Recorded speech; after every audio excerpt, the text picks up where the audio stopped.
Joining us now, Corey Lewandowski, and he knows something about the President's State of the Union speeches. He was spending a lot of time with him the past couple of weeks. And Corey, great to have you, man. Thanks, John. It's great to be back here. Well, not great to be back in the swamp, but just returned from Iowa in time to catch the President's speech and getting ready to head up to my home state, the Granite State, with a huge delegation of Trump supporters to go and take that state by storm. Okay, well, we're fired up, Corey, because we're coming to the 603. I'm going to be there. I get there Thursday night. I'm there through Wednesday. I'll be in Wyndham. We start our radio tour live at Al Letizio's place, right by your house in Wyndham. So we're looking forward to that. And I've got the whole 603 Corey Lewandowski gang with me. I've got Al Baldessaro's coming. I've got Representative Fred Doucette. I've got Cousin Brucey. You name it, they're all coming. Steve Negron's going to be there, Steve Stepanak. So we got the whole 603 crowd coming on Friday at Al Letizio's. What do you think?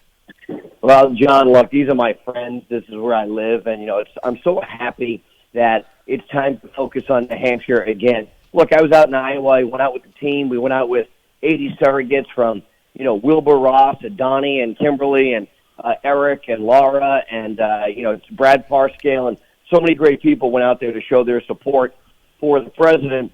Now that Iowa is over and Donald Trump won over 97% of the vote, it's time to come to New Hampshire where we make presidents. And what we know is that when you win New Hampshire, a la Donald Trump, then you become the president of the United States. So I don't think there's any falsehood right now that Pete Buttigieg is going to be the next president of the United States. That's not going to happen. We know that they want to steal it from Bernie. We still don't have the results from Iowa, but it's time for the nation to focus on my home state, the great state of New Hampshire, and I'm very excited about it. Well, you should be, and we're going to have you on a couple of times. I'm going to be there live on the radio from Friday right through Wednesday, and we're going to be on the John Fredericks Job Creators Network rolling mobile radio tour around the Granite State. Now, guess where we're going to be, Corey? Guess where we're going to be midnight on, I guess that would be Tuesday morning, 12:01. Guess where we'll be? Take a guess. John, there's only one place that I know of that still has voting at that hour, and there's about 12 people out of there. So if you're going to be up there in the northern part of the state, in a very special town, I say congratulations because, look, it's one of these places that's so historic, right? Right. I don't know if it truly helps determine who's going to win in the state because that's kind of gone by the wayside. There's only about a dozen people who live up there now. But, it's a historic thing to do. It's 12:01. They cast the vote. By 12:02, the votes are all done. They get 100% participation. So it's an exciting place to be. But, look, John, New Hampshire is the place to be this entire week. Not only is the president coming, but the vice president is coming on Monday. He's getting a huge endorsement on Monday from the New England Police Benevolent Association. And so, look, the momentum in New Hampshire for President Trump, who doesn't have any real competition on the ballot, is still palatable. We feel it up in New Hampshire, and I'm so excited. Look, I'm actually helping Eric Trump raise some money for a great charity on Thursday night, St. Jude, the St. Jude Hospital. He's having a fundraiser, so I'm going to be with Eric on Thursday night, tomorrow night, and then I'll be back in New Hampshire right after that. And today, John, as a selfless plug, I'm going to be in the Senate gallery when they acquit the president of this total scam of an impeachment. So I plan on being inside the Senate gallery this afternoon to witness that vote live and hold people like Gene Keane accountable who may vote to remove a president of the United States even though no crime was committed. Wow, I tell you what, the speech last night was fantastic. I love the fact that we're going to be focusing on New Hampshire for, 6 or 7 days in a row. I'm going to be based right in your hometown. We're going to be going on a bus all over the state. You know the state better than I do. Just how far is it from Wyndham to Dixville Notch? Look, everything in New Hampshire is relatively close, and I say that as someone who's traveled this country a lot. So, if you spent that 90 minutes in the car, particularly at that hour of the day, and I know the way you drive, John, you'll have no problem getting up there. All right. Well, we're definitely going to do that. Plus, go to other places. Hopefully, we'll have the vice president on. And the rally is, when is the rally? Monday night? The rally is Monday night at the SNHU Center in Manchester. Look, the people of New Hampshire are very familiar with it. It's the same venue that the president used on election eve of 2016. It's the same venue the president used last time he was up in New Hampshire, and it's going to be a packed-out house. My advice to anybody who wants to come, you need to get in line early. It's going to be a sold-out crowd. You have to understand going to see the president is like going through an airport. You have to go through magnetometers. Don't bring any weapons. Don't bring baseballs. Don't bring anything else that will slow the line down. So, get there early and know that it will be a show of shows. And, look, the vice president's going to be introducing the president. It is going to fire all of the people in New Hampshire up. And what it is going to do, John, is going to give the president the opportunity to remind the people of New Hampshire exactly what he's been able to do for them over the last 4 years. All right. Well, it's all culminating now in the 603. And if the president wins New Hampshire in 2020, which I think he will, he should have won it the last time. If he wins New Hampshire 2020, that's just I've been saying he's going to win again, only bigger. I want to get to a couple things, but I want to start with, I got a couple people asking me, is Corey Lewandowski going to make an endorsement in the New Hampshire Republican primary for U.S. Senate? Look, the short answer is it's going to be a yes. And, last week I spent some significant time over at the White House talking to the political director, spending time with the president, talking about the race in New Hampshire, getting an assessment, both an empirical assessment and an analytical assessment of what's really going on in the state. I know the state very well. I want to see what the data said. And we've got a long ways to go before this race is over. The filing deadline is until June. I'm not completely convinced right now that of the three candidates in the race, all three will actually file for the U.S. Senate. I think one is going to get out of this race because they know that they can't win. There's no path forward. And so, look, let's see what happens. But I will make an endorsement. But, look, that endorsement is going to come for a while because the candidates have to go raise money. Right. They have to prove their ability to have a grassroots network of support. And Right. They have to prove that they can win. And that's all part of the criteria to take out a two-term incumbent U.S. Senator. But, look, I hope these guys are smart, and I think they are. They better be paying attention today because if Jeanne Shaheen votes to remove the President of the United States, Right. I would be hammering her every single minute of the day. All right, the person who's going to drop out, is that the former speaker who was a vicious never Trumper? No, look, Bill's a friend of mine, and I don't want to get too far ahead of anything, but I do think this is going to end up being a two-person race at the end of the day on the Republican side, and I think part of it is, look, as people go out and campaign, they get to know the candidates. Right. And, there are candidates who are very good on the stump, and there are some who aren't good on the stump, and that ultimately resonates with the voters. So, look, we've got a long way to go. There is no excuse now, John. They can't blame Corey Lewandowski if they can't raise money. Okay? Okay. You can't blame Corey Lewandowski if you can't raise money now. And so the next filing report finishes at the end of March. It's about raising money and putting an organization together. And if by April of an election year you haven't raised money to take out a two-term incumbent U.S. Senator and you don't have an organization, you better think long and hard about your opportunity to really win. Well, it's I tell you what, they did blame you for a while for not raising money. They said because you hadn't made a decision. But John, let me just tell you something, okay? People blame me for the things I didn't do all the time. And the truth is, I didn't stop anybody from raising money. I didn't make any phone calls in Washington and said, don't give to Billy or Bobby or Mary or Karen. I didn't do any of those things. I didn't say, hey, don't go put together a grassroots organization. I did none of those things. Right. But the people that fail want to blame me because it's easier to blame me than it is to, blame yourself and your team. But that's okay. Hey, John, it's okay. I'm very, very happy with where I am, knowing that my priority as a senior advisor to the Trump campaign is to make sure that Donald Trump and Mike Pence get reelected. And part of my responsibility for that team is to deliver the state of New Hampshire.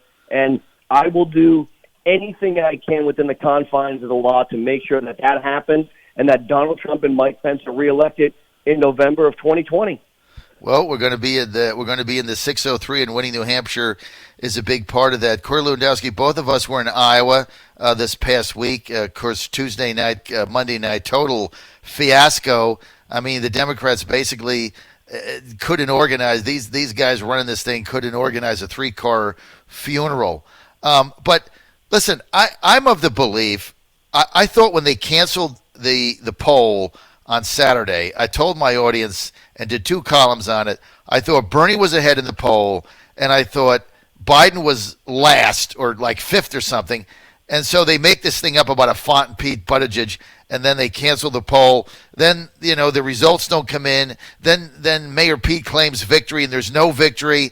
I mean, don't you see Bernie getting screwed here again, honestly? 150% he's getting screwed again. Look, let's not kid ourselves. Okay, John, just historically speaking, okay, this is not Corey Lewandowski putting a spin on it. Right. Historically speaking, since the Iowa caucus in modern political times, so I'll go back to 1976. Right. No candidate who has not come in either first, second, or third in Iowa has ever been elected president of the United States. Creepy, sleepy Uncle Joe Biden finished 4th. His race is over. This is not Corey Lewandowski prognosticating. Right. It is a fact. That's where it is. And the establishment wants anybody but Bernie Sanders to be their nominee because they do such a great job of picking the last nominee with crooked Hillary, right? And they do such a great job. So what they did is they screwed Bernie out of the poll, the Des Moines Register poll, on the day before because it probably showed him he was winning. Right. Now they've only released 70% of the total because they want to stop his momentum from showing that he was a clear winner in Iowa. And let me tell you something. Bernie Sanders is going to win in New Hampshire, okay? Let's just make that fact known right now. And Joe Biden is putting his hopes and dreams on the fact that he has had a big lead in South Carolina. That big lead now in some national polls is down to 2 points. And when you get crushed in Iowa and you get crushed in New Hampshire, look, that was a strategy that Jeb Bush used, and he lost after the South Carolina. He got out of the race after we won in South Carolina 4 years ago. So Joe has a failing strategy. The Democrats do not want to see Bernie Sanders win. Let me tell you something, John. When you look at Bernie Sanders' campaign, he has enormous support from the fundraising grassroots side, more so than any other candidate running right now. He's raised more money in the last quarter. He has enormous rallies, which means he has a fired up and engaged base. And if you look at those 2 things just on their face, you'd say, hey, that's the candidate who has the energy behind the Democratic Party right now. Let's go and support that person. But instead, they're putting the screws to the guy. They're going to try and steal this at the convention or before when the super delegates come in on the second round of voting and the quote-unquote adults in the room are going to say, we're going to pick somebody else. And I'll tell you, if that happens, the Bernie Sanders supporters, who are rabid socialists, who love what he talks about, will never, ever, ever vote for the Democratic nominee, and that only helps Donald Trump. I agree with you, Corey. I mean, I agree with you 100%.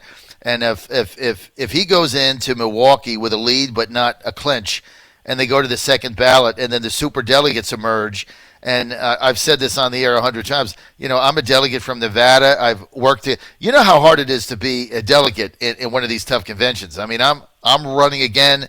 We have a campaign website. I'm raising money. I've got a slate. We got to get the back end of the president. But you have to win, right? You have to go work. You have to get on the ballot, spend your money, run a campaign, get elected, go to the convention, spend your money to do that. And so I'm a delegate for Bernie. I've done all this.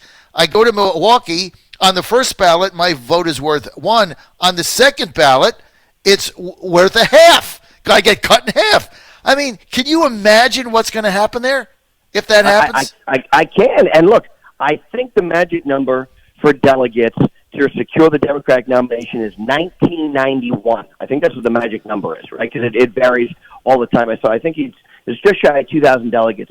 Can you imagine Bernie Sanders walks in to the convention with 1,980, and they say, hey, sorry, buddy, we're stealing it from you? Because that's what they're going to do. Look, this guy is raising money. He has crowds.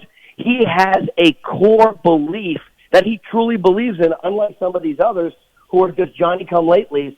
And we have now seen the former campaign manager to Barack Obama disparaging Bernie Sanders.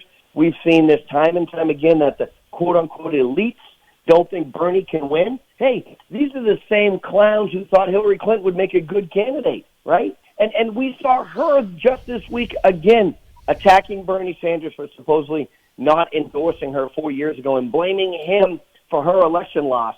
So we like to call this at the Trump campaign Operation Chaos, right? And I hope it continues. And look, here's the converse of that. Look at the operation that we've put together. Look at what Brad Parscale and the team has put together. Right. We put 80 surrogates out in the field in Iowa. And I spoke at a caucus site in a place called Jamaica, Iowa.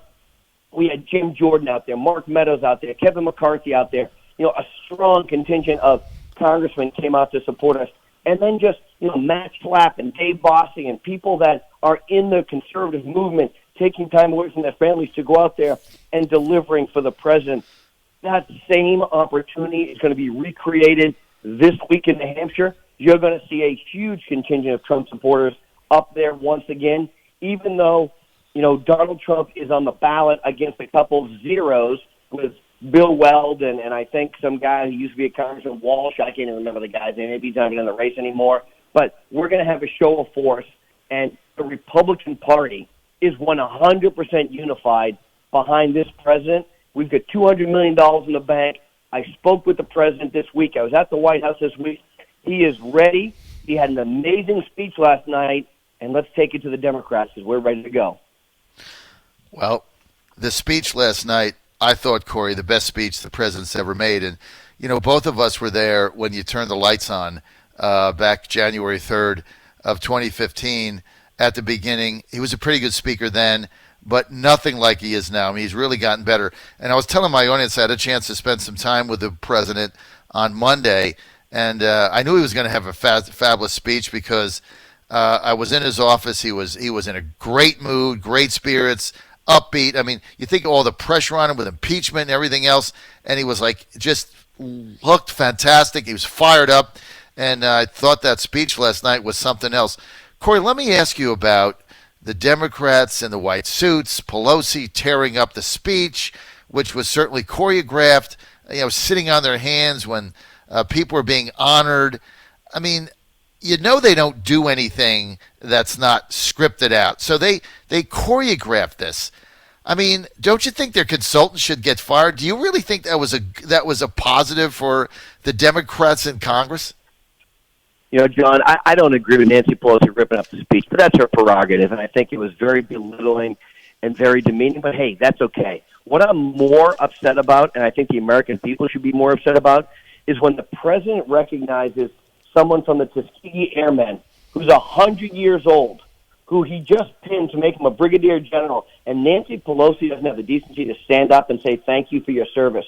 When the service sergeant comes home after having been deployed 4 times to Afghanistan, his wife and 2 children are in the audience, and the president says, hey, thank you for the sacrifices. Oh, and by the way, your husband is home. And Nancy Pelosi and Democrats can't stand up for that man who sacrifices every day so that they can sleep in a safe place at night. When the president points out a young girl who wanted to go to a charter school and was finally given a scholarship so that she could go to the school of her choice, and the Democrats can't stand up and say, thank you, we agree with you. Look, that's not partisan, John. That's disgusting to me. Right. You don't have to be a Republican. You don't have to be a Democrat to say, that girl deserves to be able to go to the right school. That Tuskegee Airman put his life on the line, thank you. And that soldier who just came home deserves our honor and respect. You don't have to be a Democrat or a Republican to say that's the right thing to do. You just know as an American it's the right thing to do. And the fact that they didn't have the decency to stand up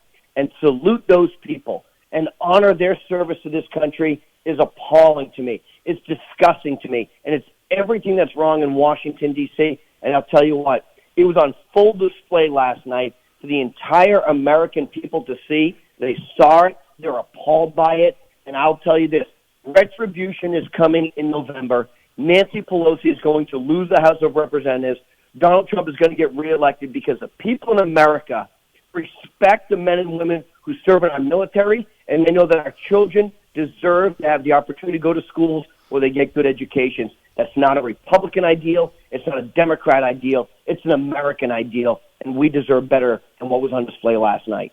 It was embarrassing. I was, at the beginning I was upset, and then you just feel embarrassed for your country that they're behaving this way. And, the white suits, I really don't know what that was about. They already did that once, so, the second time was like, okay, whatever.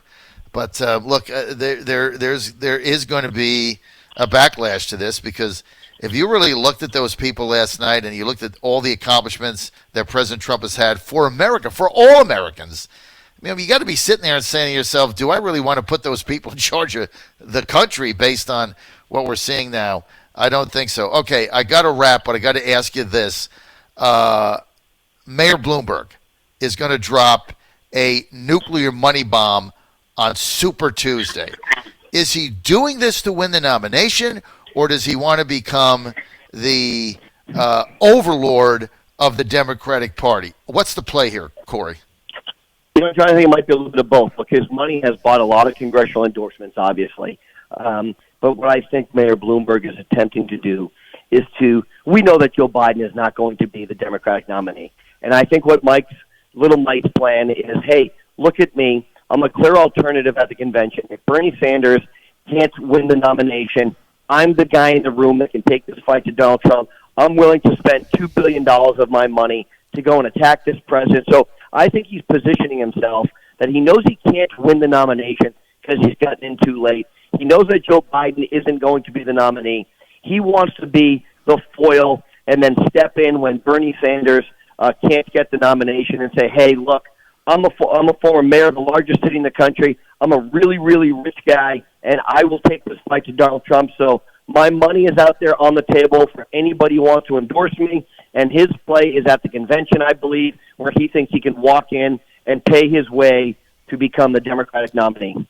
What happens if it gets down to Bloomberg, a former Republican, and really, Corey, a moderate in a lot of areas, and the Democratic corporate coastal elites very comfortable with him because of his relationship with Goldman Sachs, Wall Street, Silicon Valley. He's good with that, the whole thing. He'll be non-disruptive there.